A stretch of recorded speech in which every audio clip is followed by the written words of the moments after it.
Welcome, everybody. Welcome to the Meditation Conversation, the podcast to support your spiritual revolution.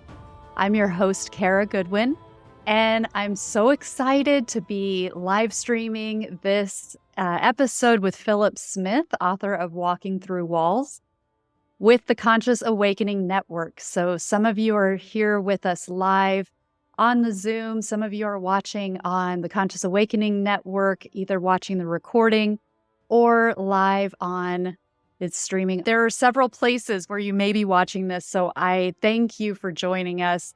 And if you ever want to join these, I have these monthly, usually on the third Tuesday of the month at noon Eastern. You can always go on my website, karagoodwin.com, under live stream events, and that's where you can register so that you receive the Zoom link and you can come in and ask your questions and join us. So again, thank you to everybody who's here. Philip Smith is an artist whose works are in the permanent collection of the Whitney Museum of American Art, the Dallas Museum of Art, the Detroit Institute of Art, among others. He is the author of the spellbinding book, Walking Through Walls, which is a profound memoir of his life with his decorator father who realizes he has the power to talk to the dead and heal the sick. So welcome, Philip. I am so excited to talk to you again today.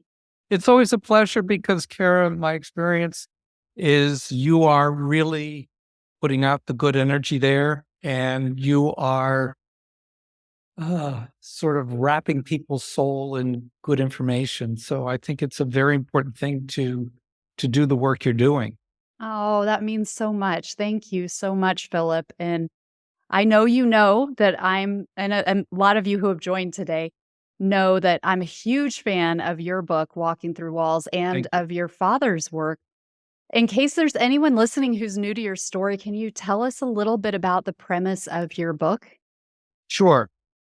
My father was, back in the 60s, a high society decorator, interior designer. He had an international clientele. He worked for the president of Cuba, president of Haiti, Walt Disney, Dean Martin. These are all names from very far ago. And he was always interested in Eastern ideas. Imagine back in, let's say, 1955, someone is pursuing yoga, meditation, macrobiotics, reincarnation, pyramidology. Those were things. There were no Barnes and Noble bookstores back then with a metaphysical book section. He had to order these books through esoteric bookshops in London. And one day he was attending a lecture by this very famous medium called Arthur Ford that became very well known for channeling Houdini. Just before Houdini died, he told his wife, I don't believe in channeling, I don't believe in seances, I don't believe in psychic occurrences, but I'm going to give you a secret code that's made up of letters, numbers, and words. It's gibberish to anybody else, but the right person who can contact me when I'm dead will be able to decipher it for you, and you will know that I'm speaking to you from the dead. Well, his widow offered, I think, a $10,000 reward back in 1921 for anybody who could come in and decipher the code. And everyone failed except for this man called Arthur Ford, who became world famous from cracking this code. And he worked with movie stars, Gloria Swanson. He worked for the King of Greece. He would hold seances at Carnegie Hall. And one day he was lecturing in Miami in the mid-60s, and my father went there. And when he went there, a woman said, come over here. And the place was packed. So my father thought, oh, she has a seat for me. But she didn't.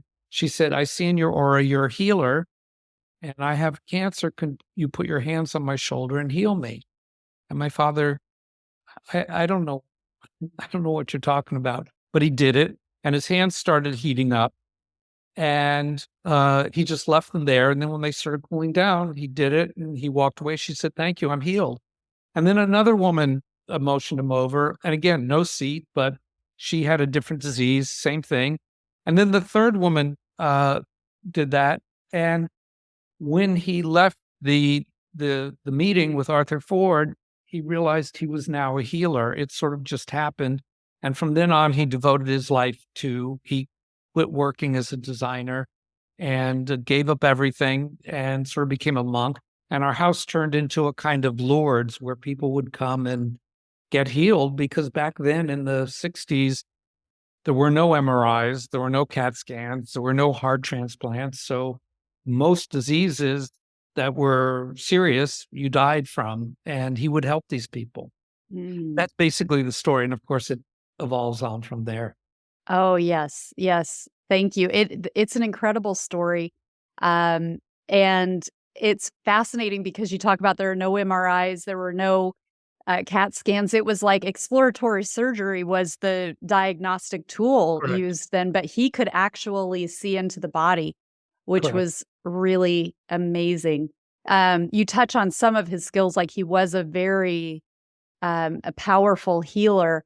But in your book, you talk about all kinds of things. He knew information. He would transcribe information that was given to him by spirits, like Arthur Ford when he passed away. Um, he would just get all this information, just write it out, sometimes about you as a teenager, as a child. Yeah. Um, but he would do exorcisms. He would just all kinds of things, changing the weather, and sometimes often kind of getting himself into trouble, like because of the parameters that were put up by the authorities, including like the FDA and the police and things like that, where it was clear that spirits were coming in and, for example, blocking pictures, photographs being able to be taken, evidence, quote unquote, evidence against him. Um, the book is titled Walking Through Walls, and something I've never asked you before is, do you know if he could walk through walls? No, I don't think that he had skills with being able to dematerialize. Mhm. I think he could project spirit, and the title comes from actually the opening chapter in the book. Which is amazing. I love There's that just chapter. I'm 14 years old and I'm coming home from a party, and I see my father lived next door. My parents had been separated, and we had a guest house next door. So I went and I knocked on the door to tell him I had come home, and it's like 9:30, 10 o'clock at night, and no one answers, and I'm knocking and I'm knocking. And this sort of creepy guy answers the door. I call him Lurch in the book. He looked tall and gray, and he just kind of opens the door and looks at me. And I said, "Hi, is my father home?" And he said, "Well, he's on the seventh plane right now, and he can't be disturbed." And he starts to close the door in my face, and then he says to me, "You're your father's son. Haven't you learned to walk through walls yet?" As if I should be doing exactly what my father was doing. Um, and that's what it was like to grow up as a kid, seeing all these miraculous events and having my father just sitting at his desk talking out loud with no one in the room, and he wasn't on the phone, and realizing he's talking to dead people, usually doctors, to get diagnosis for people. But it was all genuine. And he gave up a very comfortable life to basically help people. He never charged. He felt this was a gift and that he needed to share the gift. Um, he started to, as Kara said, he would talk to spirits, usually every morning at around 4 a.m. He would sit down and start taking dictation. And over time, there were like 5,000 messages, but it was like a correspondence school where they would teach him new ways of healing. So I don't think it was necessarily him inventing new ways of healing, which he did, but it was through the guidance of these invisible beings where he would start to harness energy in new ways. Um, I just found it the other day, actually. He had something, it's the one thing that he did that I never asked him about. There's a little, I call it a machine, but there's a little platform with copper coils and magnets. And he had these geometric drawings that he would place on them. They were numbered and they were symbolic. And I honestly don't know what they were, but he would change them depending on what, I guess, if he was healing. And I don't think these were directed toward people. These were larger events directed toward countries, or as Kara said, the weather. And I don't have them here. I would have shown you, but he was obviously manipulating some sort of very powerful, very large scale energy that was not someone coming to the house with cancer. This was a much bigger deal. And maybe that's why he didn't tell me. And I'm starting to go through all his papers now to find if there's any mention of this, or his tape recordings, if there's any way I could find out what these things were, because they're mysterious. And but he was developing all these new forms of healing and harnessing energy, because most importantly, and this is something I really want to tell the listeners, he would say to people, what I can do, you can do. And it's not that he was special or different. I think he just decided to do this. And my feeling is that if we all have that powerful energy, because we're all miraculous. The fact that, and I said this in the last show we did, the fact that my heart beats 50, 70 times a minute for my entire life, and I don't have to plug it in like I do have to my computer, or I don't have to change the lithium battery. Where does it get its energy? It gets its energy because, I had some oatmeal and a banana, or I had some eggs, or I had some carrots, and somehow that food, which comes from the sun, is magically transformed into energy that keeps my heart going. And, I don't have to have 3D glasses. I'm seeing in 3D all the time. So the fact that let's start with who we are, that we are miraculous, then why shouldn't we have supposedly miraculous abilities? We do. It's just a question of knowing it and using it. I think that there are people, when you're a kid, you don't know you could be a great swimmer, you could be a great artist, or you could be a good doctor, or, that you have a mind for, you don't know this until you start, and then it reveals itself to you. And I think these energies are there for all of us. And I think the important thing is, as I would say about, if you learn to swim, you're not necessarily going to be an Olympic swimmer, but you can learn to swim. And I think all of us will harness these energies differently, and use them for different things, but they're there. And I think that even if when you go to bed at night, you go through a 30-second checklist, tomorrow I want to have a peaceful day and I want to improve people's lives, or I want to accomplish this, or, I want my back to feel better, whatever it is. And you start directing yourself, and it's not like flipping the switch.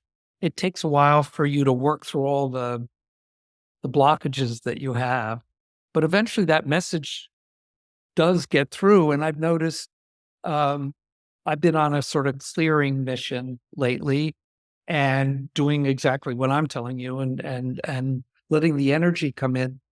And, as a very simple thing to me is very evident, when I've gone places and these, right where I need it, the parking lots, the parking spaces have appeared. And I always say thank you, because the lot, when I enter it, looks really full. And also magically, right by the door, there's a spot. And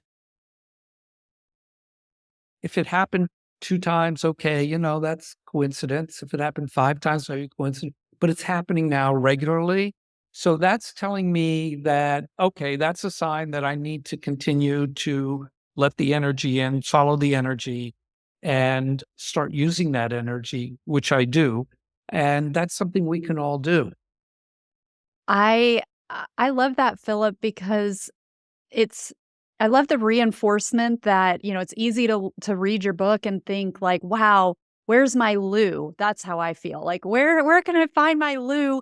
And I've had like listeners who have contacted me to say, "Do you have a Lou? Do you have somebody who's like him?" And I'm sorry, everybody. I'm still on the lookout, but Me too. it's yeah, right. But it's this choice that we have within our lives to get into alignment with our divine purpose and with divinity itself. And I love that, like, just taking 30 seconds in the day, at the end of the day or the beginning of the day to just remind ourselves, what is it that how could I be in my deepest alignment? Or if I don't know, what would my deepest alignment be? Then that can be the request. Like, help me to know what I'm supposed to do. And then rather than like read this book. Please do read this book. But rather than taking in that book and being like, wow, I could never be like Lou. He does so much and he's so gifted.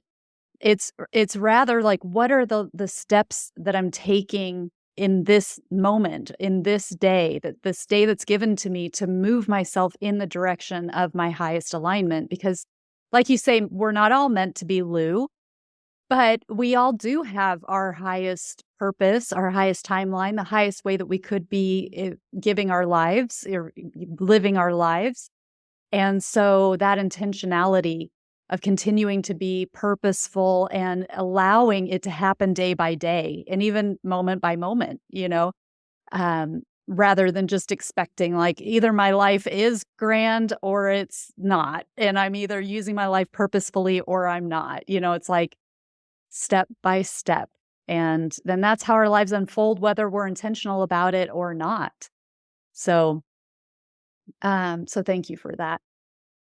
And Uh, yeah, let please. me just add real quick. I've noticed I have a diverse range of friends, and I've noticed that people in a million years, if you sort of look at their profile, would never, ever, ever be interested in frequency and healing and synchronicity and energetics.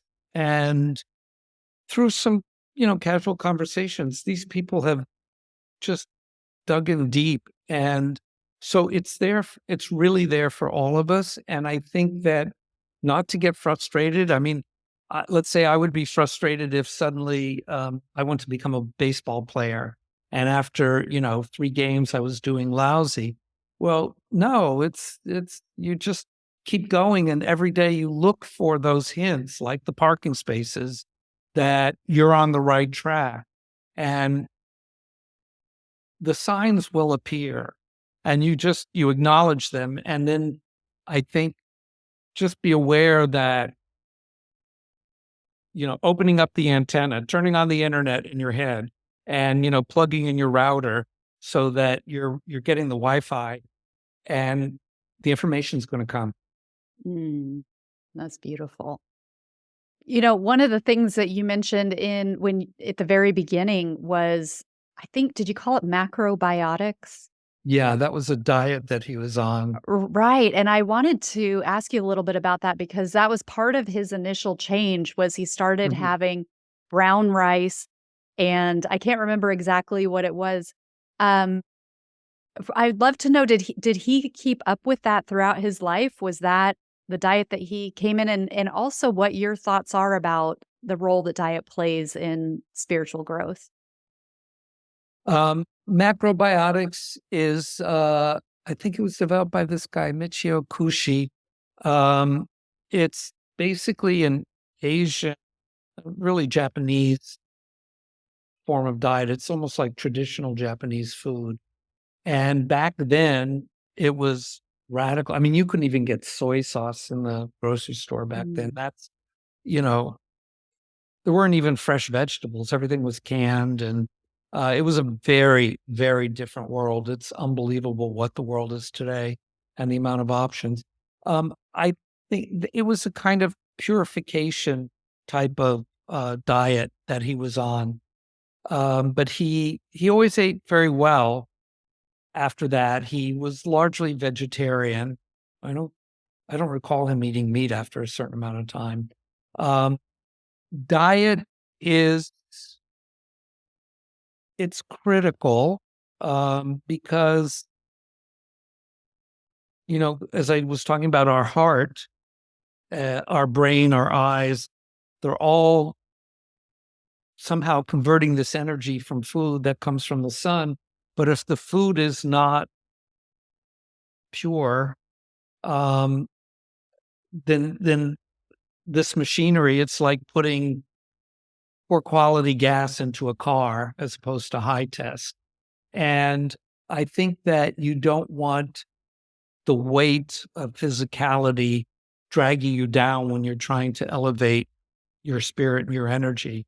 Um, our food in America is largely a tragedy because I have no doubt that the amount of, I mean, half the world seems to have cancer, and it's from the fertilizer and the pesticides, which my father was talking about back in 1963. Um, and I've started growing some vegetables, and when you eat the vegetables that grow outside versus what you just can't get anything like that in the grocery store, and you feel cleaner. Mm. And I think that cleaner, it's like you're running on high test and you're allowing then the spirit to come in. So yeah, diet's important, but I think that listen, when I was a kid, we would go see this woman, Sophie Bush, who was an incredible, powerful medium. She was amazing. And I remember she was smoking. I'm not sure if she drank, but she was coughing and she was rail thin, which made me think possibly she drank. But she connected to spirit in a very powerful way. So there are times that people overcome that, but I think you want to provide the best. Like if you're having guests for dinner, you want to clean the house, set a nice table, and your body is the same way and your brain is the same way. You want to clean the house and set a nice table for the energy and the information to come in. Yeah, that makes so much sense. So, with that, when you were saying he was kind of doing this cleansing protocol, was it more like that macro diet he was really steadfast about that in the beginning and then opened himself up to more types of food after that period? Or did he maintain this throughout his decades, or do you remember? No, I think that was the starting point of his interest in diet because, and again, we're talking 1960s, so it's a long time ago. Um, it's Too a much very math. long time ago, two generations ago. But I think that there was no interest in diet, in esoteric diets or clean eating or how food benefited the body. And certainly doctors didn't know back then. I think they got about 30 minutes of nutritional training in all of medical school. So it's just a very different universe today. And we've begun to realize how important the maintenance of the body is and reducing the possibility of disease. Because once you're sick, energetically, you're dysfunctional and you're not going to be doing things for the highest good. Right. Yeah. Well, we touched on this in earlier, but I'm fascinated by many of the stories in Walking Through Walls. One of which is when I think you just graduated from high school and you went on a trip to Europe. Mm. And this is back before we had smartphones and the internet. So it's kind of like you just go and it's like, my return date is this date and we'll catch up then. Correct. Um, but something very particular happened to you on this trip. And I wondered if you'd be willing to share the story with us. I find it so powerful. Sure. And thanks for bringing that up. And you're right. because back then, I know a friend of mine who was in Vietnam, which I guess is in the early 70s. He called home to his parents, and back then a 3-minute phone call from Vietnam was $750. Oh my So gosh. the idea that there was Skype for, 3 cents a minute or didn't exist. So once I went off to Europe as a 17-year-old with a friend, that was the end. What we would do is we would send postcards, and then American Express offices would receive mail for you. So if you were there on the right date and the letter happened to arrive, you got mail. So yeah, my parents had no connection with me at all. And I had given my father our itinerary, and we were going to start in Paris and then work our way through Europe. But the woman I was with, she said, I speak Spanish. I don't speak French. Why don't we go to Spain first? Sure, why not? You're 17 years old. You don't think that your parents are following your itinerary. It's like, let's go. Um, and we got there and we were staying in a pension, and I think I had some really bad food, and I got so sick, um, wildly sick, like I've never been in my life. I was delirious and sweating, and my friend went out to get a doctor, and the doctor basically went like this and said, you know, it's not long, basically. And she's crying, and I'm sweating, I'm delirious, and I'm saying stupid stuff. And in the middle of the night, I just kind of got up and I said, where are we? What's going on here? And I was more or less normal.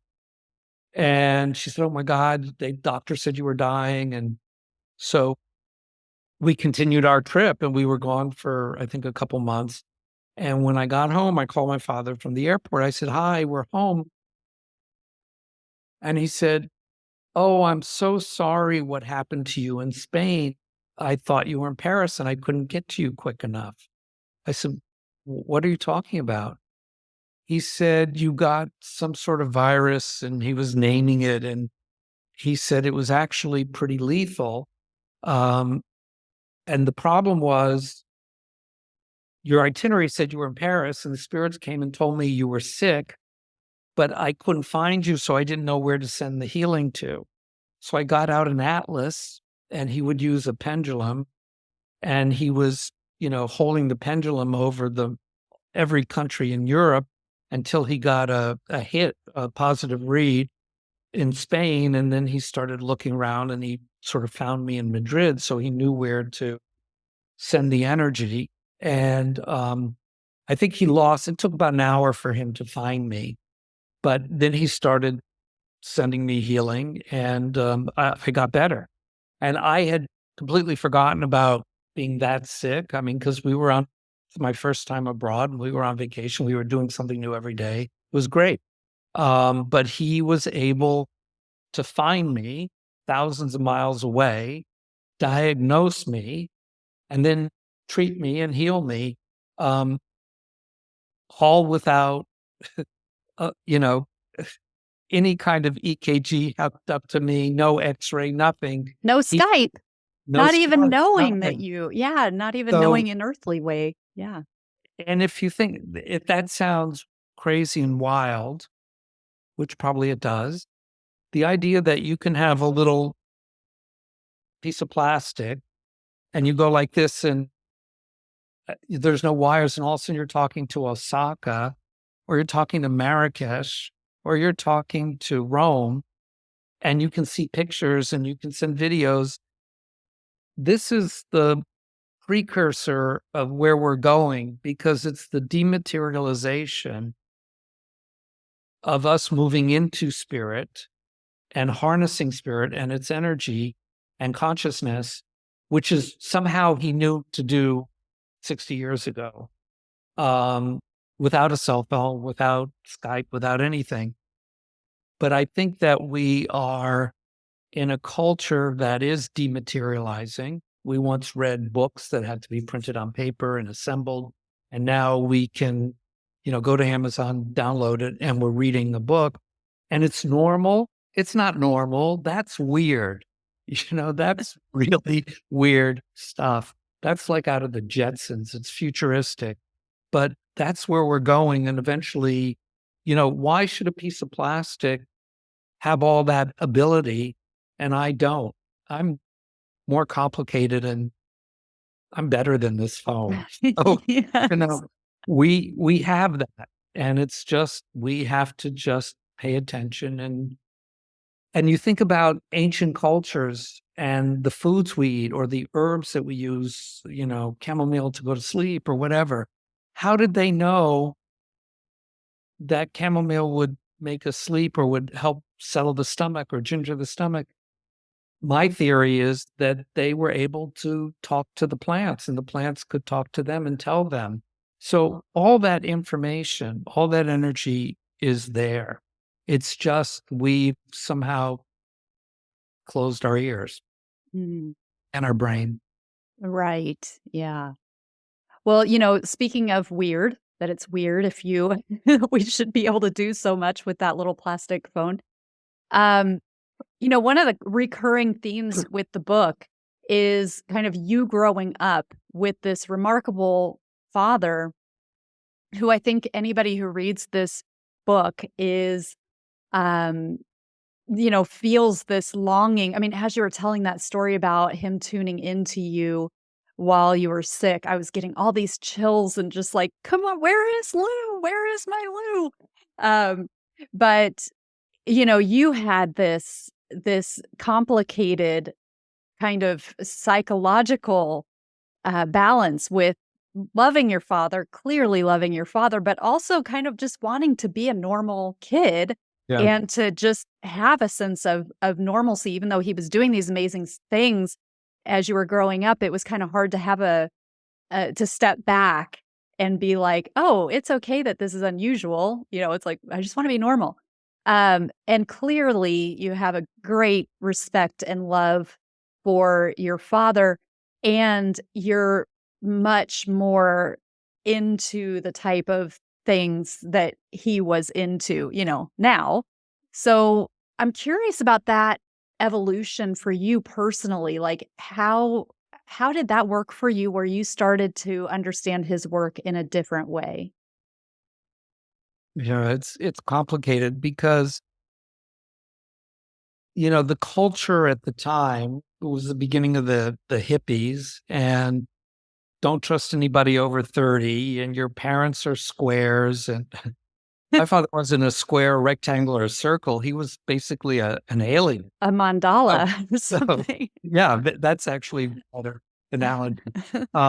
So the culture um, is telling me that my parents are, weird, and I should hang out with my friends, and yet I did respect him. I thought he was brilliant and very smart, but it was also embarrassing because there was nowhere in the culture that I could find any kind of reference point that my father's a cool guy for what he's doing or he's an interesting guy. It was in many ways very difficult because um, I can't go to school, in ninth grade, and when they ask, "What does your father do?" I can't say he waves his hands over people and cures cancer. That's not going to work. They're going to call the cops on me. I mean, they would call the cops on my father for practicing medicine without a license. And so, yet I would meditate. I would do yoga, and you couldn't get a podcast on yoga. There were no uh, tapes or CDs on yoga. So I got this little stapled together handbook printed in brown paper from India, and I would teach myself yoga at 14. But I knew that his interests were valuable. and they were something that I needed to embrace. But it took a while, and later in life, I didn't really talk about him. When I moved to New York to become an artist, I didn't tell people about my father because it was, people would laugh. He was a freak. Um, and one of the reasons I decided to write the book was I didn't want his work or his life to go unnoticed, because everything that's out there today, the whole new age consciousness and industry, basically in largely came from him. And I'm seeing a lot of things on social media now about frequency. And he has charts where he would chart the frequency of every organ in the body at optimal health and then in disease state. And the purpose was for you to then raise the liver or the kidney up to optimal to 110 vibration as opposed to being at 56. Or he would chart the frequency of certain words, because as you know, your words help you manifest things. And in many ways, the words you speak are very powerful. In some ways, they're like spells. You don't have to say abracadabra, but you can say certain things about, I'd like to plant this tree here, or I wish I had more fruit trees in the backyard. And that starts to manifest it. So he would measure the frequency of words so that you were using words at the highest vibration. So all these ideas were from 60 years ago. But as I got older, I knew what he did was very, very special. I still didn't talk about it because the culture, even I would say 15 years ago, wasn't ready for it. It was still cuckoo. But now if my father were alive today, it would be amazing, because he would actually have people who want to study under him, who wouldn't be afraid of the knowledge, who um, did want to learn from him and did want to spread the knowledge to improve their lives and other people's lives. When I talked to him a couple years ago through this medium, he basically said, I said, Pop, everybody wants you to come back and do things for them. And he said, I'm too busy here. He says, I've got too much work to do here. I can't, I don't have time to come back. But I will share something that's in the book. I think it's on the website. So these messages that he would do at 4:00 in the morning, there was a Tibetan physician that he worked with, that he channeled, called Chandra Sen. And I think Chandra Sen focused on orthopedics. And my father noticed that when he had a small group of people he was teaching, that if he was working with Chandra Sen, sometimes Chandra Sen would be helping someone else. So he said to Chandra Sen, I don't understand. How is it that if you're working with me, you're taking care of one of my patients, you could be taking care of someone in Alabama or Saudi Arabia or England?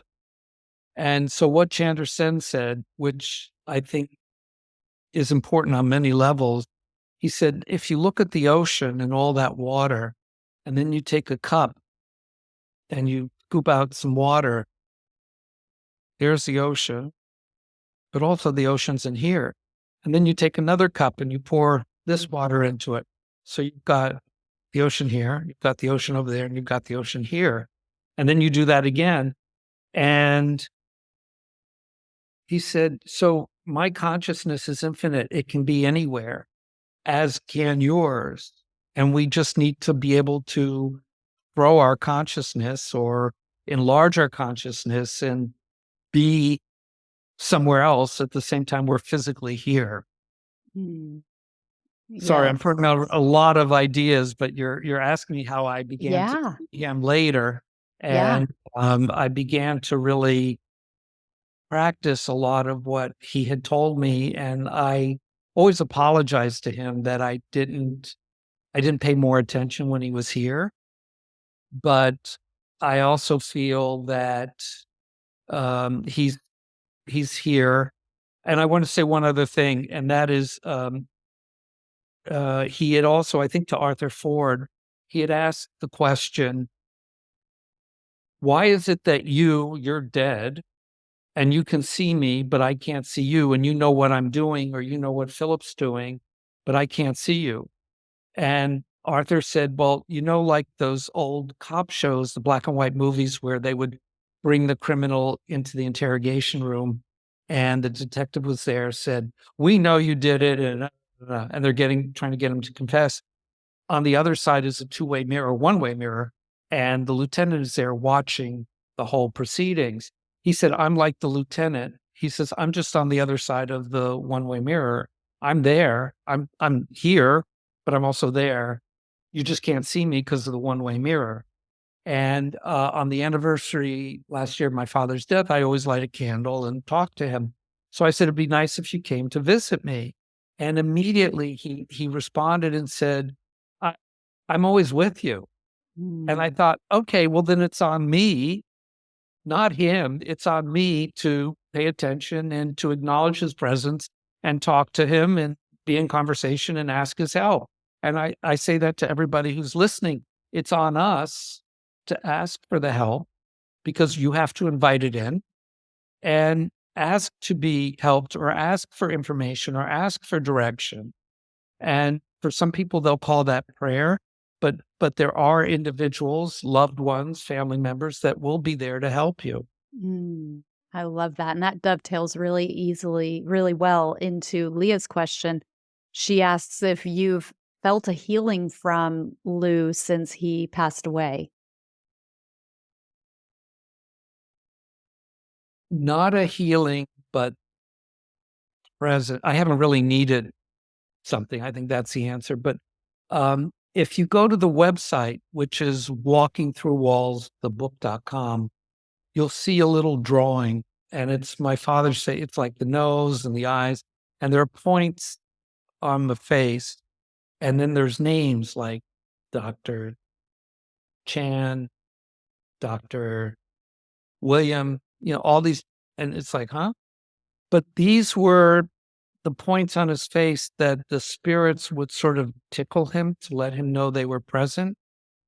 And I noticed a couple of years ago, and it was during winter, so there's no mosquitoes, that there would be something here. I thought it was a mosquito. I kept going like this.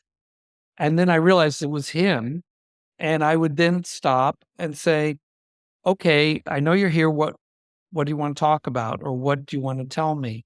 And that's what I'm telling to everybody who's listening today, that to invite that energy in, because there will be something, whether it's the parking spaces or someone tickling your ear, there will be something triggering you to pay attention, and don't ignore it. Take them, and maybe it's a fault.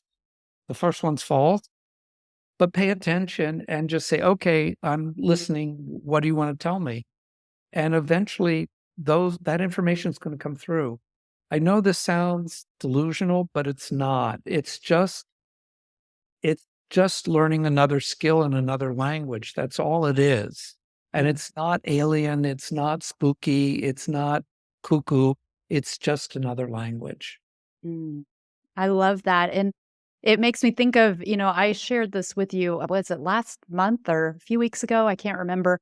But for those of you who are in the healing arts, something that sort of, I guess we would say a download, it just kind of came to me as a fact, was that through Philip's art, through his paintings, and there was one painting in particular, and darn it if I didn't go, I should have gone and looked to remind myself which one it is, but I know there's a DNA strand in this piece of art, like a painted DNA strand. But it was clear as day, Lou is in this painting. And if somebody meditated, open eye meditation, and just let their gaze soften, let themselves be in a state of relaxation, a state of openness and acceptance, and literally just soft gaze with no expectation, not trying to make something happen. Like so often we want to like, okay, I'm getting aligned and let me get in the right frequency and so forth. But the painting has a frequency and Lou can match that frequency. And he can work with somebody through like, and not that we're limited in any way. I think that's like a common theme in what you've been talking about, Philip. So I don't want to make anybody feel like they're limited to that because everything's working through frequency. So if we can match Lou's frequency and trust that there's some grace in there so he can also like help to meet us where we are. But that seemed like so again, it's not like a necessary thing, but it's like a pathway. It's an open pathway.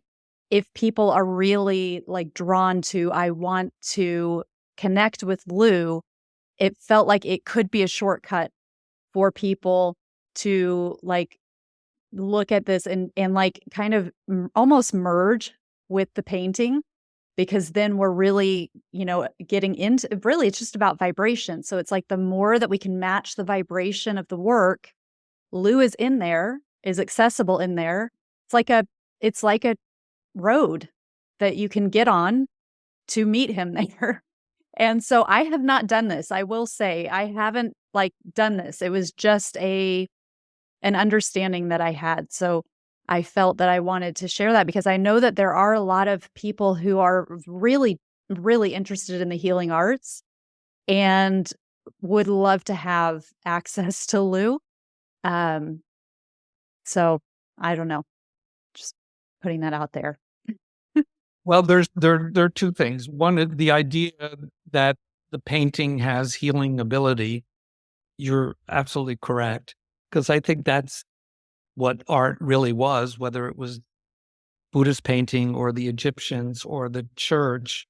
The idea was that this would spread grace in a way. And when I was much younger and I was in Nepal and I met these monks who were making paintings of Buddha, they looked like kind of gift shop paintings of Buddha. They were just paintings of Buddha. They looked generic, but they're different because they call them tankas. And the idea is that the monks imbue a kind of spiritual quality in the painting so that the viewer can get a blessing, a healing, insight.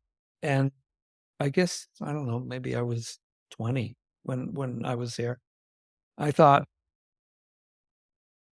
why can't I do that? My father taught me to heal. I mean, and I'm interested in this stuff. Why can't I put that energy into the painting?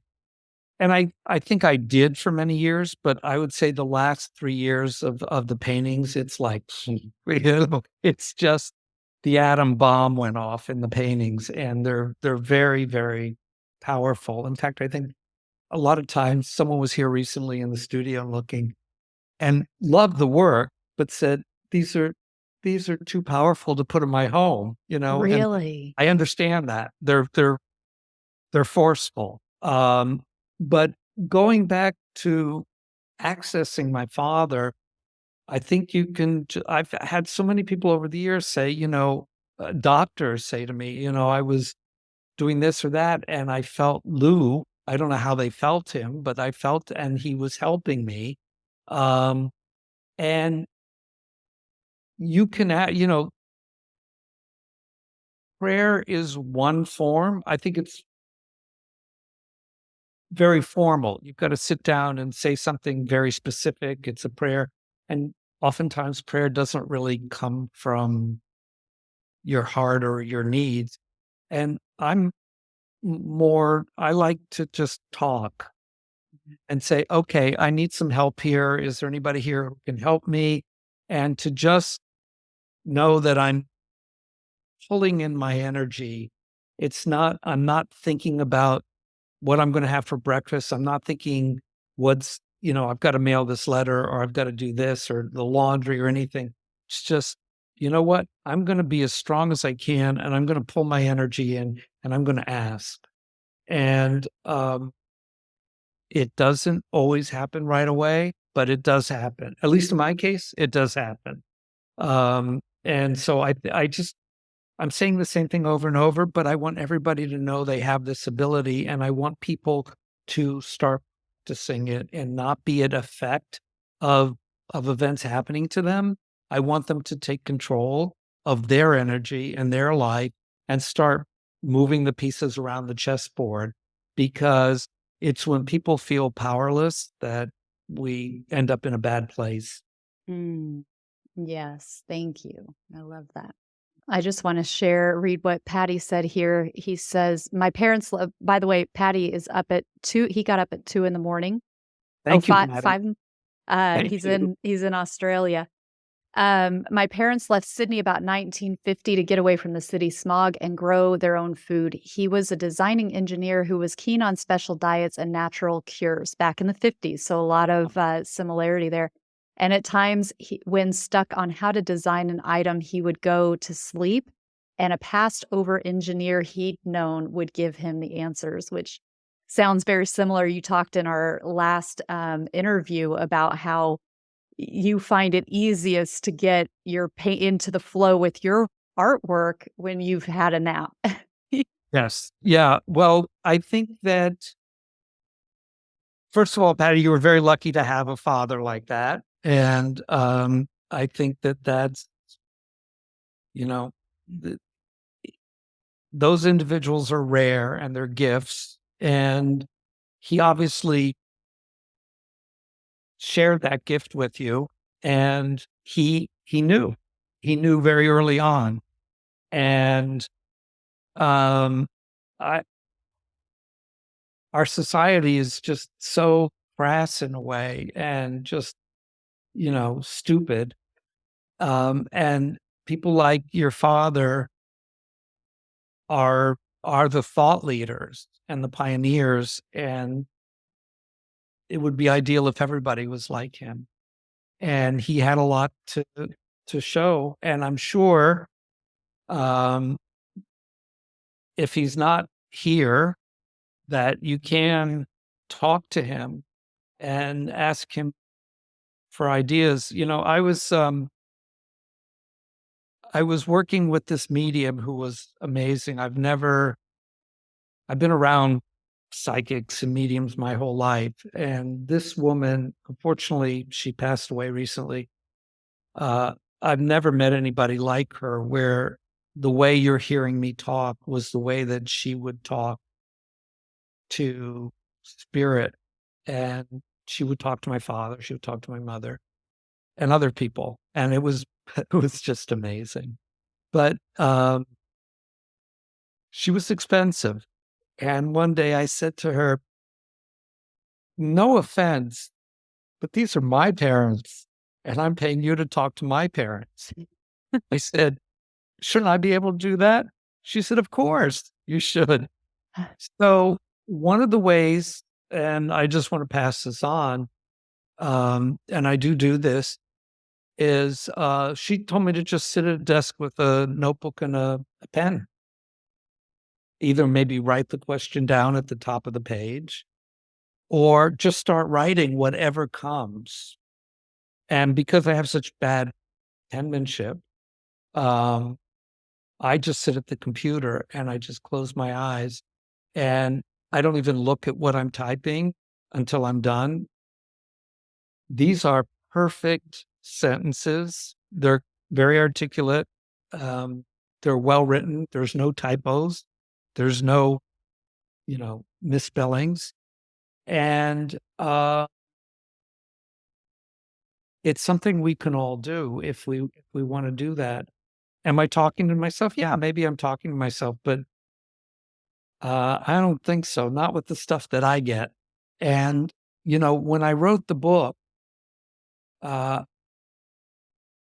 I wrote a first draft, and I put it away, and I came back and I read it, and I thought, this doesn't make any sense. You are the worst writer.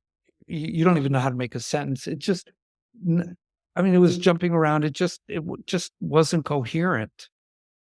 And then I tried it again, and it was just garbage. And one day I was sitting at the computer and I started looking up and I was seeing a movie and I was just writing down what I was seeing.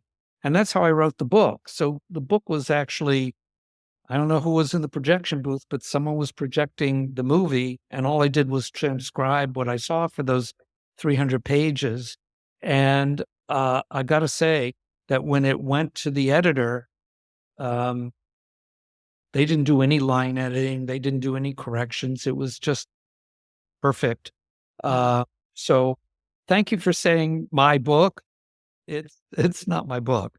Um, Someone else did it for me, but they, I don't know who that, I assume it was my father, but the next book I'm working on, I'm going to give credit to my father. It's going to be both of us writing, Oh, oh, um, wow. because that's, that's what's going to happen. We're going to work together. Well, yeah, and I know I shared this with you, I think it was last week, but I was saying there is just something about your book that beyond the story of Lou and beyond your coming of age story, there is something in it. And I know that many people who've joined today have read this book, and I'd love to know if you agree. But like, you could tell the story of Lou, and it would be interesting. But the book is unput downable. Like, it is hard to step away from reading this book. And I've had so many people reach out to me who have read it because of our episodes, and they're like, in fact, somebody emailed me last week and said, "You're in trouble because I can't put this book down, and it's your fault because you recommended it." And they were joking, but I'm like, I know exactly how you feel. I had to like tear myself away from page one. When you were talking about you arrive at your father's home and Lurch opens the door and he says, "Wait, why are you knocking on the door? You should be able to walk through walls." And I'm like, why should he be able to walk through walls? Like, I have to read more. So there is something, I remember a listener, Janae, called it intoxicating. And I was like, Mm. yes, that is a brilliant, perfect word. Intoxicating. It's like just amazing. Wow. Um, That's great to know. Well, and I know that people are like, "Hey, a second book. Tell us about this. Tell us about the next book and also other things that you're working on right now." Yeah. I'm struggling with this book because it's not a memoir. My father has been asking me, I've talked to him through various mediums. I'll tell you a story in a minute. Um, and every and this is where spirit is real, because I may speak to a medium in Ohio, I may speak to one in Miami, I may speak to one in New York or one in California. Every single session is, my father would say, "When are you going to sit down and write my book?" He says, "You need to get to work on this." So I don't think all four of those people are talking to each other. Uh, Right. these are people that were randomly introduced to me. And I spoke to one the other day, and she said, she sees my father tapping on his watch, like, "Let's go." Um, so this book is really, and I'm looking for how to frame it, because what he wants me to do is write a handbook of his healing methods. But I'm concerned that that might be, it, it's like getting a textbook on how to build a nuclear reactor. It's kind of going to be a little boring, I think. So I'm trying to find a vehicle in which to give this information so people can carry on the work or learn to do the work themselves, but also what else would be kind of captivating for them. So I've I have had a lot of starts where I just start writing and think, okay, well, I'll weave this in, but I'm not there yet. But I'm going through the material, and I'm it's like Rubik's Cube. I'm stabbing it from all these different directions, and eventually it's going to present itself. But I want, Tetris. yes, Tetris. I want people to be able to, I'm not going to say they're going to do what my father did, but I think that if they incorporate these a- abilities or ideas in their daily life, I don't care who they are. If they're, if they work at a hedge fund, or they're a doctor, or they drive Uber, or they work at the dollar store, I think it's really about getting in touch with your divine self and your consciousness. And there's a guy on Instagram, I don't know where it's in a Latin American country, and he posts once in a while. He's a garbage man, and he's always singing, and he's on the back of a truck, he's singing, and then he gets off and he runs, he does a somersault, picks up the garbage, throws it in the truck. This is a garbage man.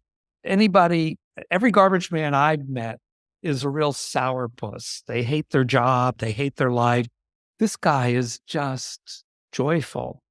And I think that by turning on these energies, if we could become more joyful and realize the privilege of being alive and how incredible it is to be alive at any given time, and how precious that is. Not everybody gets to be alive.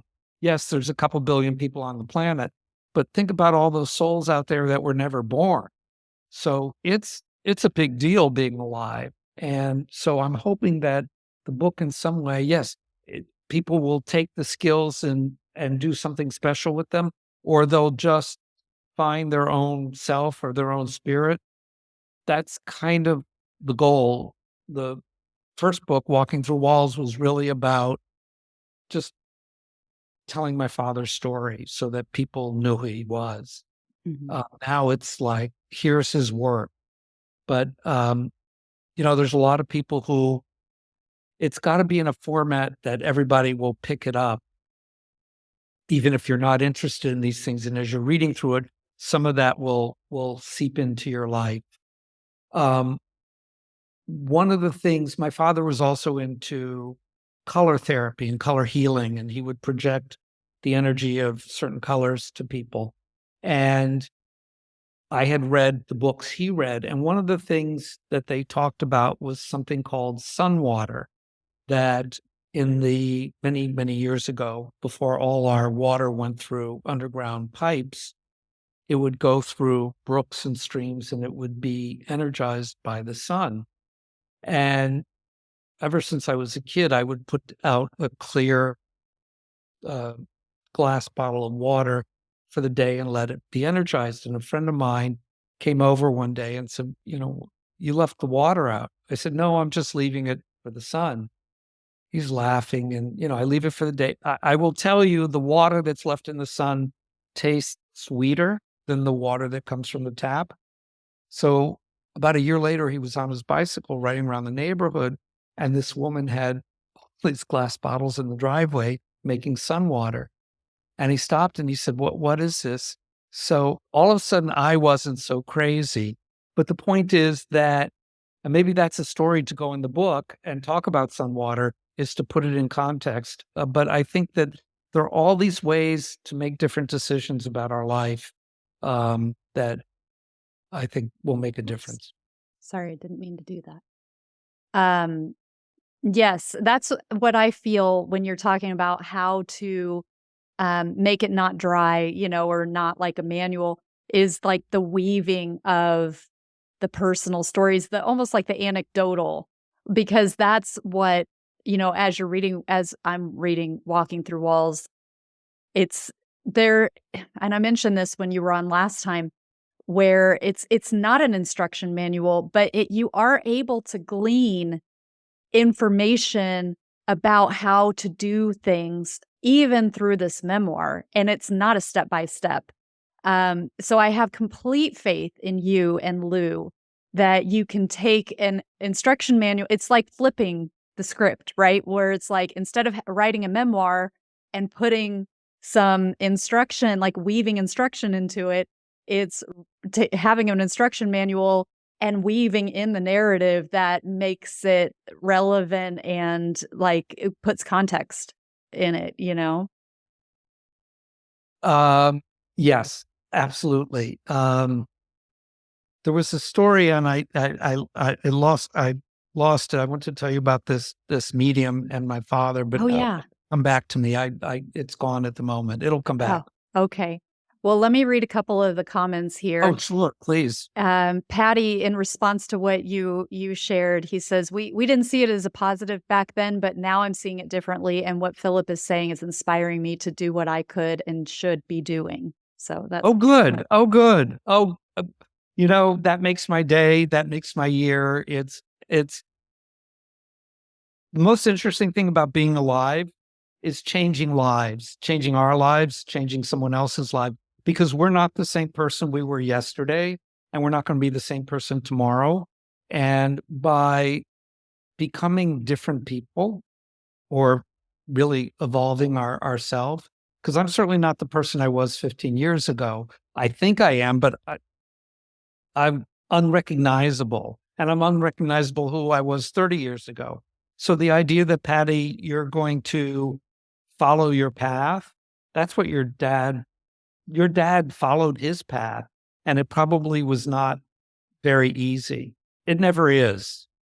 And you want to get to the point where you don't care what anybody thinks. You don't care what they say. It's boring and uninteresting to listen to them try and drag you down. It's like, forget it. I have a friend who I'm just so impressed with him. He was someone who probably in his early years partied very hard, ran around.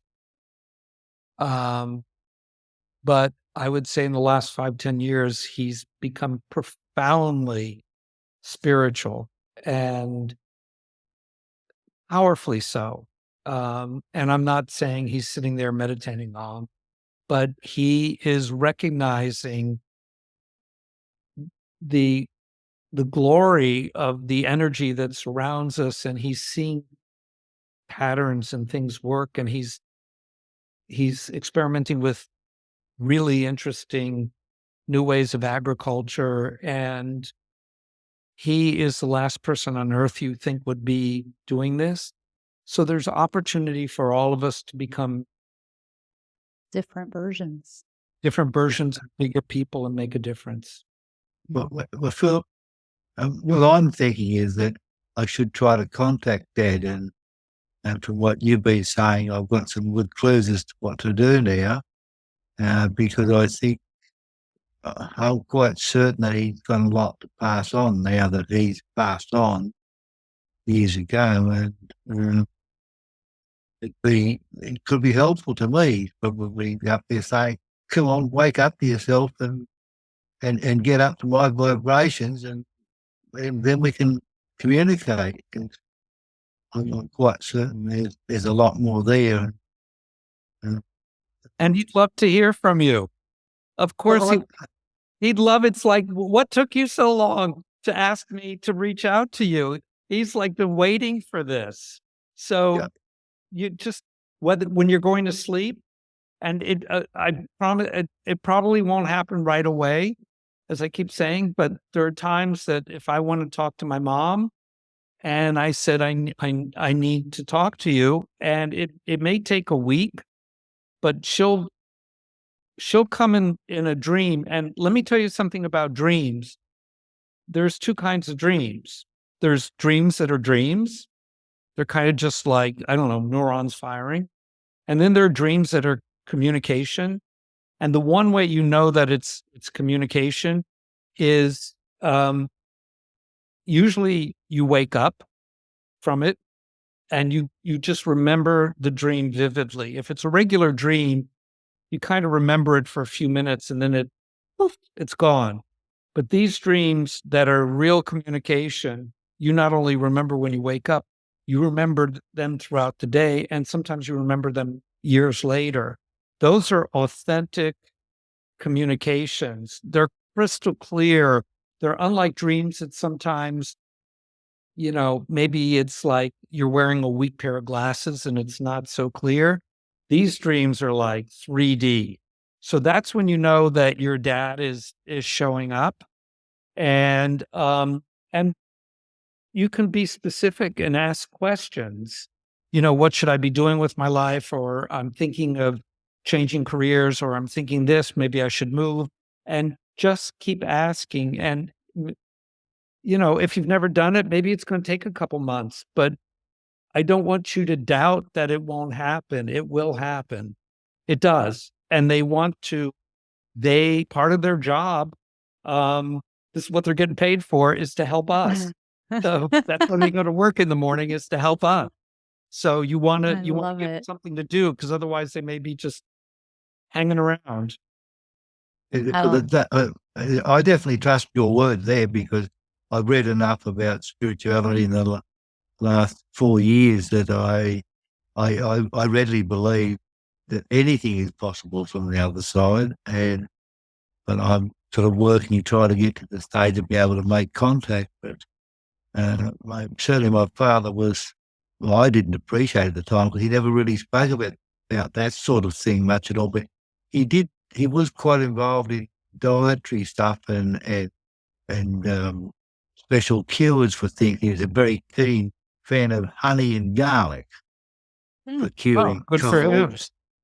It was quite, so it was like we had a bit of a different upbringing, but that was, but I think, in a lot of ways, Dad probably didn't communicate very well, but, and then at the same time, he did try some communication, because one time this engineer he used to communicate with advised him that a bridge that was being built in Melbourne, in the city of Melbourne, was not being done properly. And Dad apparently wrote a letter to the people making the bridge and said, "You've got to fix that bridge."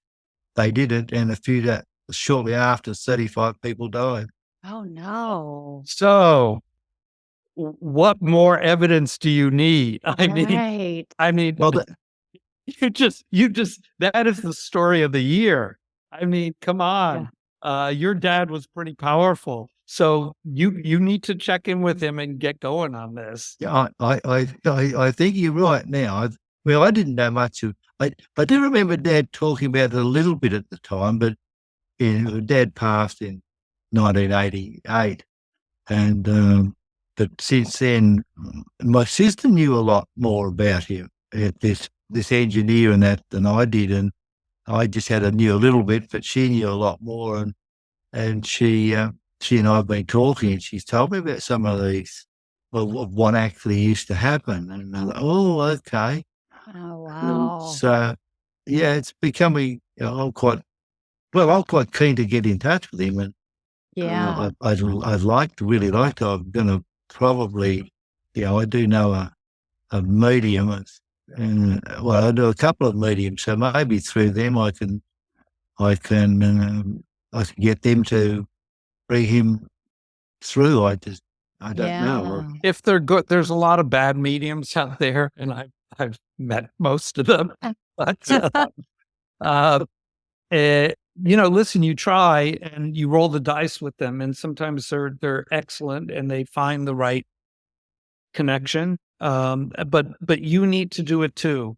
And yes, I agree. You may not recognize how that information's coming in, but the information will come in.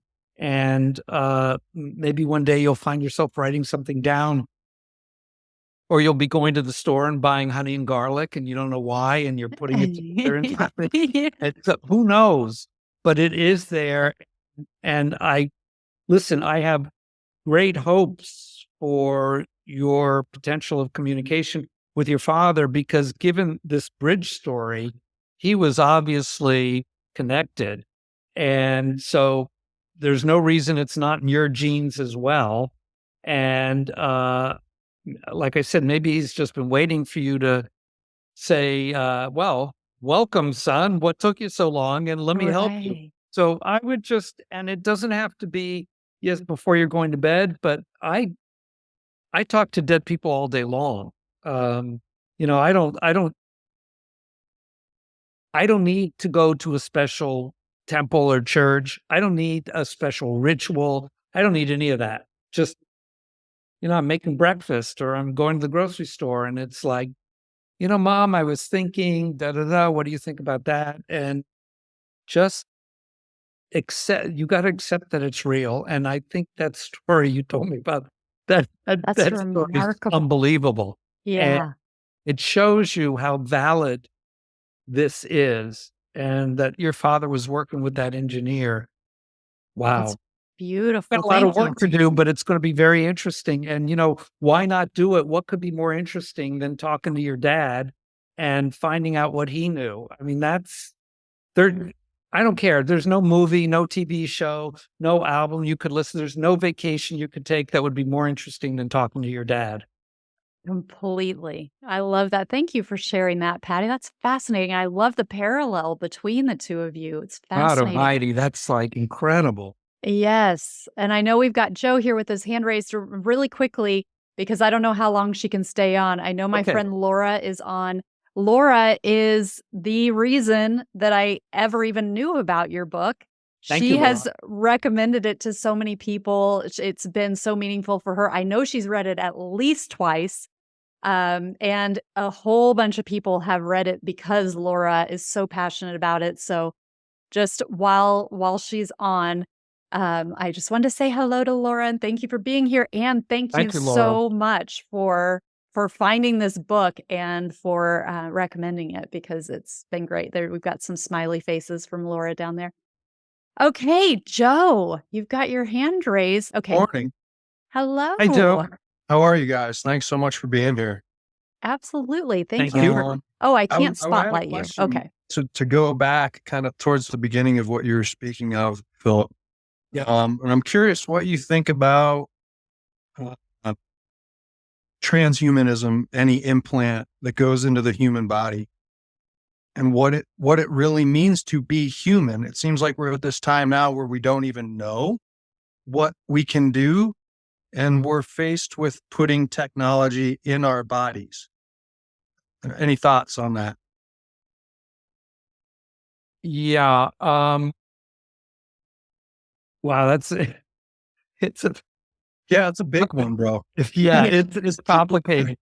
Um, well, let's start at the beginning. I mean, the body itself is this miraculous machine that I don't know how these cells know how to make an ear and look how they sculpted, and I don't know how they know how to sort of make all the little vessels in my eye so that it gets enough blood so that it can see and mirror images into. I mean, who thought of this? I mean, this is pretty amazing.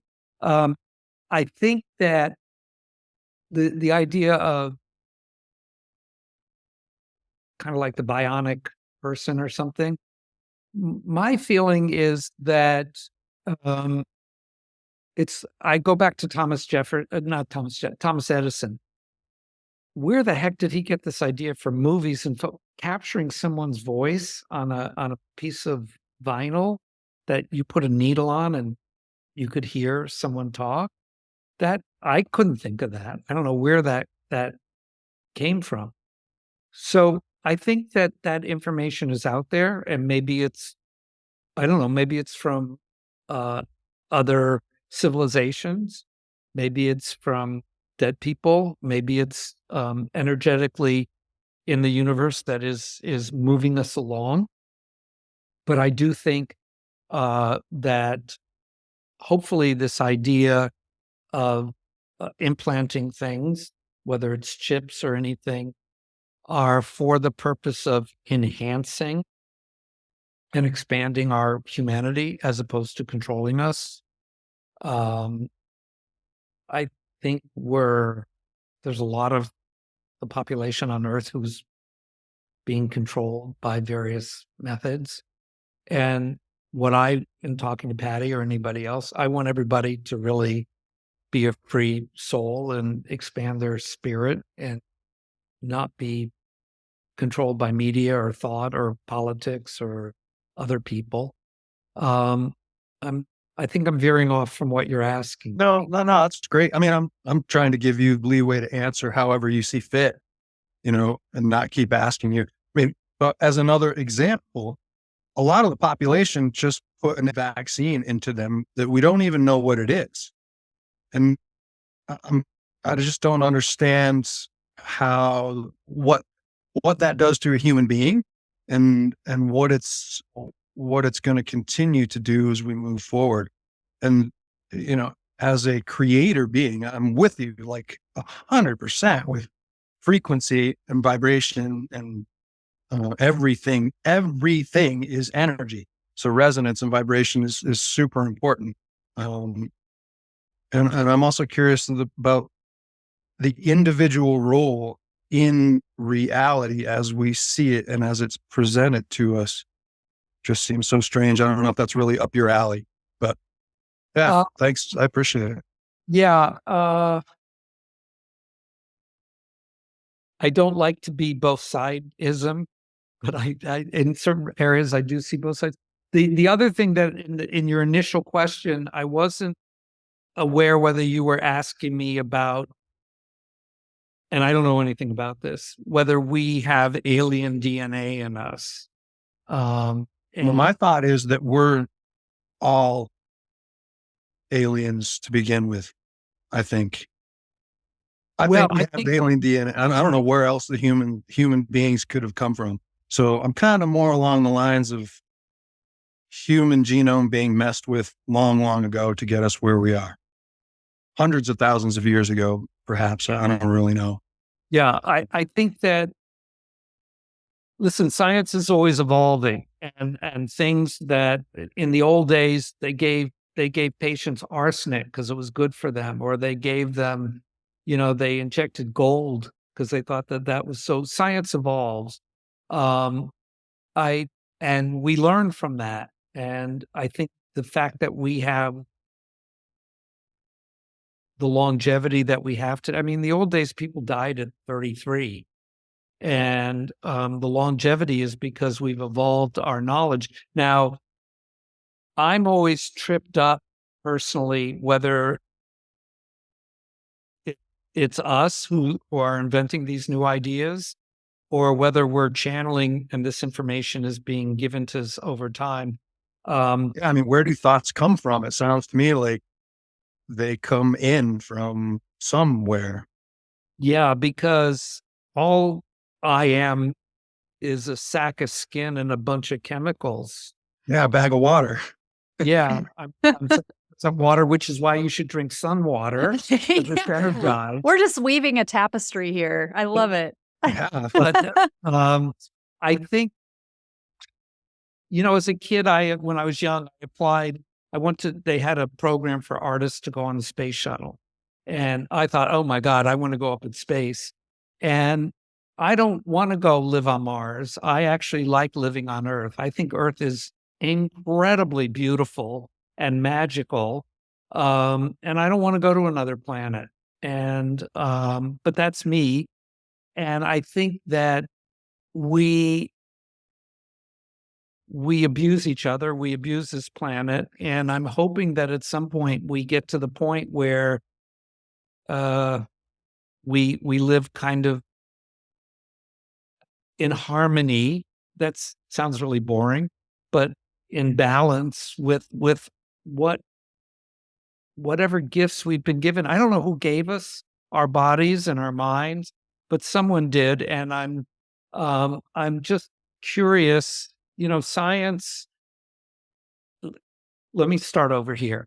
I live in Miami, and every January, all over Miami, the mango trees, boom, on a certain day, they just come out with their blossoms. Like someone plugged all the mango trees in, or they got there at night. And my favorite fruit. They had a big meeting and said, hey, let's get the mango blossoms out. It's January 16th. And then come June 5th or June 11th, boom, the mangoes are there. But that's a lot of coding going on. to make that work. And that's been going on hundreds of years.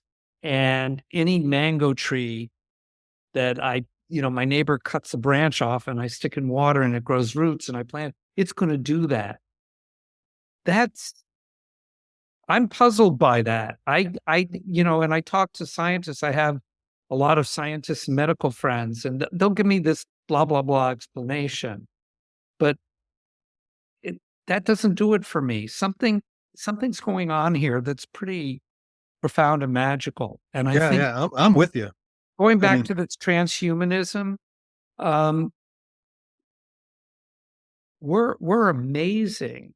And, I got teeth. I don't know who mixed up the chemistry in those two little cells that made my teeth and my ears and my fingers that move.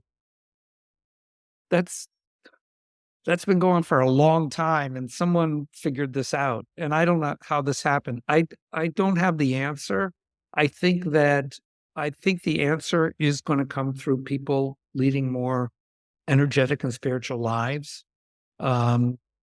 Are the aliens going to come? I don't know. I don't really care because I don't really need aliens in my backyard. My thoughts on that is they're here, but we're frequency. So we only experience whatever limited range of frequency we have.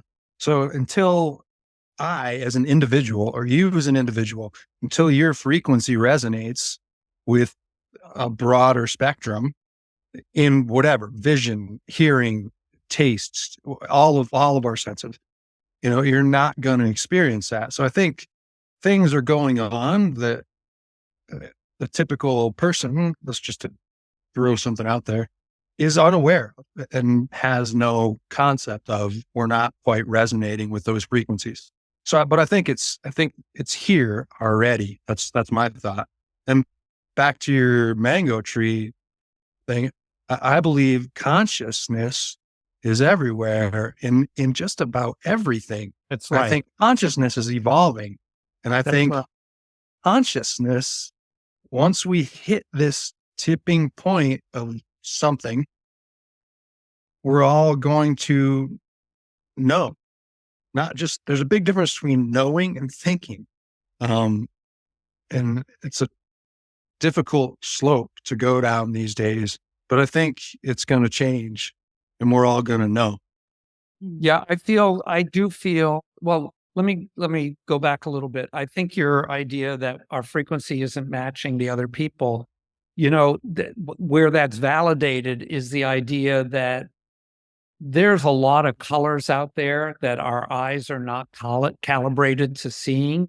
There are sounds that our ears are calibrated to hearing. So it makes sense that we are not calibrated to see these other entities, whatever they are, but that they're there. Those sounds are there. The spectrum is there. The light and the colors are there. And I do feel that all the really tragic events that seem to be multiplying in the world, in some way, as horrible as they are, I feel they're necessary because we're in the 21st century and it's time we have to change. And I think that change is noisy and messy and dirty. Change never happens whisper jet clean. And I do feel we'll get through this change and we'll get on to the other side. But in the meantime, it's going to be, yeah. That brings up an interesting, since that kind of pushes a button with me, what each individual is experiencing right now, and how our individual consciousness works in the collective consciousness and what individuals are experiencing right now, and how that's going to evolve. It's a big topic. I don't quite know how to put it into words yet, but I will. And I appreciate both of you taking the time to chat with me. Thank you so much. Hopefully where we're going to go is a better place and not backwards, because there's a lot of energy pulling us backwards. And there's a lot of energy pulling us into being controlled. And I think that that's not part of the plan ultimately. And, if you look at Indian mythology, there's always light and dark fighting. And The 3D here. yeah, and if you look at the Hindu mythology, there are all these dark energies that are destroyers of the world, like Shiva. But the world's here, and the world's magnificent, It and is. it's it's breathtaking. I was in Norway last summer, and a friend said we should go on this boat trip through the fjords, which were you go through these enormous, staggeringly high, I don't know, canyons that you go through on a boat. And I said to my friend, I'm so thankful that I'm human and alive to experience this because it was just awesome. I don't know any other word. I was crying looking at this magnificent sculpture that was living. And so the world's a pretty great place, and we tend to ignore it. We treat it like garbage, but hopefully we got to get there. We just got to get there. Right. Well, like the bigger question for me as an individual is what is my individual role in that? And how I was just listening to Greg Braden the other night talking about this. And is the solution as simple as just living my best self and loving and being a good, kind person? If I don't pay attention to things, pay attention, give my energy to, can I just have a happy life? Or are things going to go so ballistic in this ridiculous presidential campaign year? What's going to come up this year? I don't know what's going on in the world.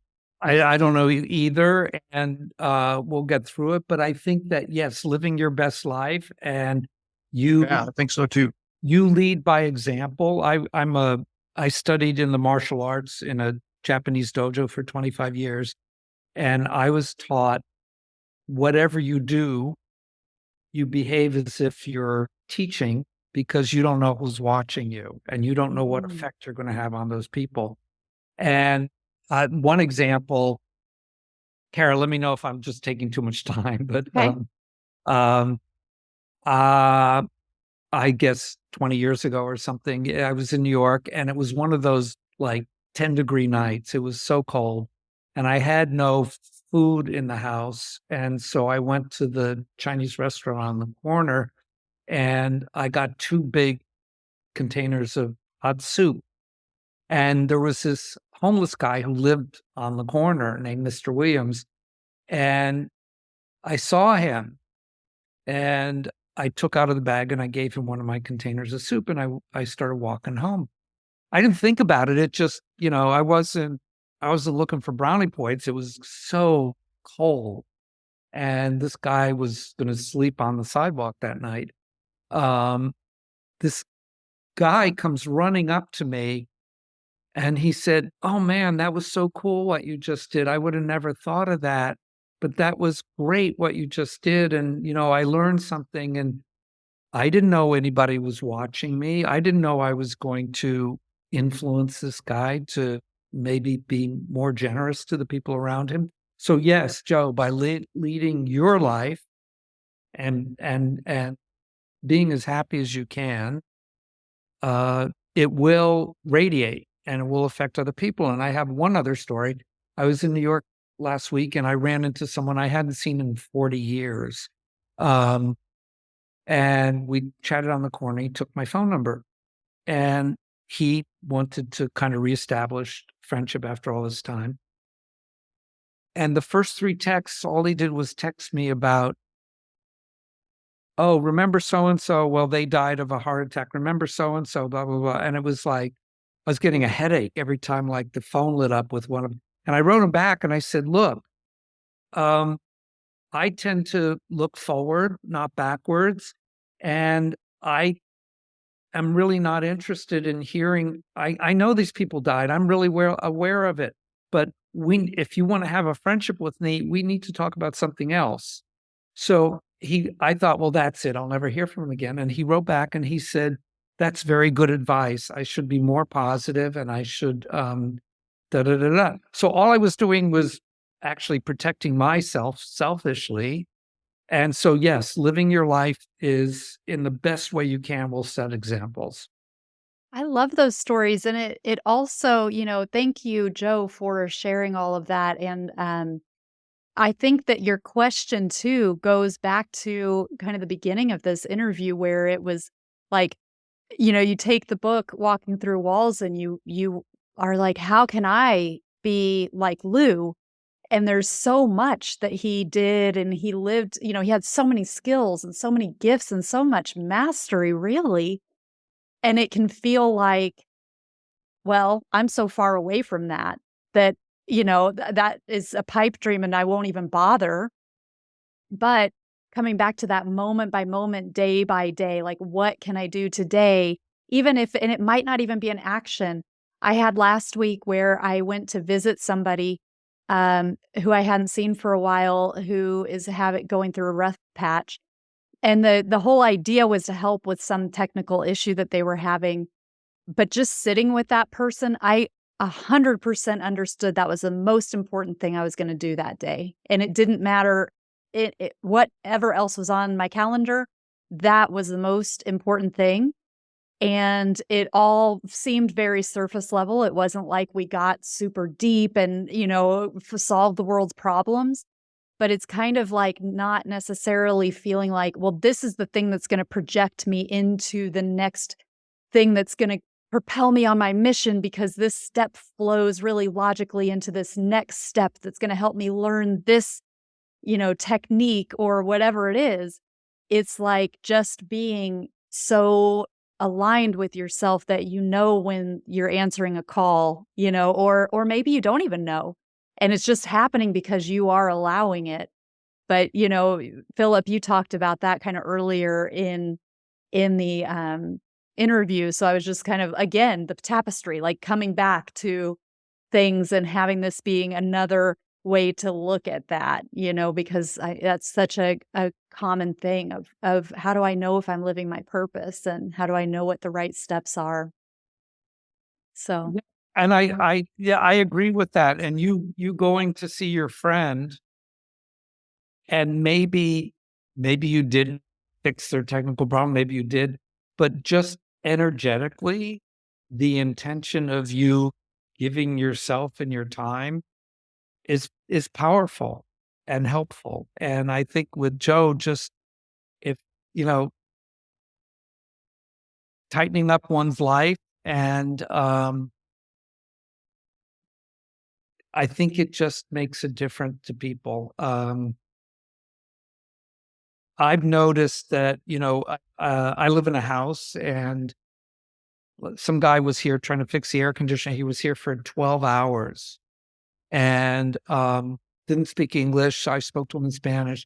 And at the end of it, I gave him 2 bottles of wine. I said, it's the weekend. Have a great evening and enjoy dinner with your wife. I mean, it was life-changing that someone recognized him as a human being, not some dirty guy who's going to come fix my air conditioning. And I think that I didn't do it for any reason other than, geez, the guy's been here so long. But I think with Joe and any of us, and Patty, everybody, just consciously leading a life that you're aware of where you go. And the problem is 99% of people are not aware. They're asleep. They don't realize they're slamming the door in your face, or they're stepping on your toe, or they're being rude or anything. And if you're an enlightened, conscious person, you're very aware of how you're moving through the world. And it's a better way to go, because to go through life sleepwalking and being conscious and aware is not always going to be easy, because you're going to be sensitive and you're going to experience things that are painful, but that's part of life too. And I wouldn't trade there are people, you see people like, for example, their parents die or something, and they're, no big deal. I don't want their life. I don't want to not feel what it's like to lose another human being. I don't want to be like them, and I don't admire them, and I want to be like me, and I want to be, amazed when the sun comes up in the morning, and I was, it rained yesterday, and I was thinking, well, isn't that great? Someone's giving us some water, because who invented rain? This is a great invention. I mean, my plants are going to be really happy. So it's that level of joy and surprise and appreciation for the world that makes you appreciate other people too. And I don't know, it's all complicated, but it's not. Just I think you hit it. Just lead your life, and if you lead your life with consciousness and consideration and humility, it's going to be really interesting. It's going to be great. I love it. Thank you so much, Philip. Can you tell people how they can find your work, your artwork, and your book? Sure. I hope I didn't overstay my welcome, because we talked for a long time, but there was a lot. It's been a blast. There was a lot to talk about. So the book is at Amazon. It's called Walking Through Walls. It's in paperback or in the hopefully in the library. And then there's a website called walkingthroughwallsthebook.com. And you can see some of my father's healing tools and his dictation that he took from the spirits. And there's some newspaper articles about him. And then my artwork is at Philip Smith Art, and it's Philip with one L. And it's pretty much 50 years of painting, but the newer paintings are there, and those really have a lot of energy to them. And I'm working on some new commissions and a museum show now, which is very exciting. And so hopefully it brings good energy to everyone who looks at it. I know it will. Wonderful. Well, thank you again so much. Thank you, everybody who has joined or is watching the recording. And I look forward to the next one. Thank you, everybody, so much. Kara, for all this good work. It really, I think this is an important thing to do. So thank you. Oh, thank you so much. It's such a pleasure. All right. Bye, everybody. Bye.